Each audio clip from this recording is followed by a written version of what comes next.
From this to this. Kitchen rack na napakaganda ng quality at sobrang mura. Tara at panoorin nyo to!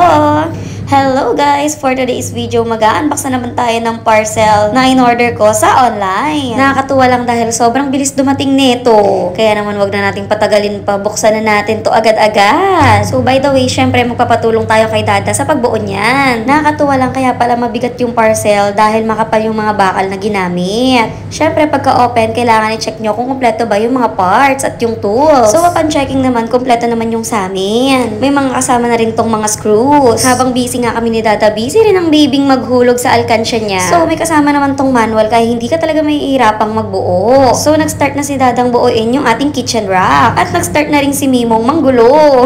Fast forward ko na dahil medyo matagal pala tong buuin. Maraming step pero madali lang naman siyang sundan. Alam nyo bang nabili ko lang to for only 1,251 pesos. O diba, sobrang mura na at ang bongga pa. Kaya alam nyo na, link nasa comment section. So after many years, ayan na nabuo na natin yung kitchen rack. O diba, ang bongga. So ganito lang naman kagulo yung aming kitchen. Kaya ayan, tinanggal muna namin isa-isa at ilalagay na natin yung ating kitchen rack. So pwesto na ni Dada dyan dahil dyan talaga yung perfect spot dahil merong saksakan. Tapos para safe kay Mimo, pinafix ko na dyan yung kitchen rack. So pinalagay ko na kay Dada yung lutuan namin dyan. Tapos sa ilalim yung bigas. Then yung iba pa naming mga gamit. Tapos yung mga panluto, andyan na lahat. So ito na ang ating final look. O diba, ang ganda na tingnan. So yun lang, salamat sa panonood. Bye guys!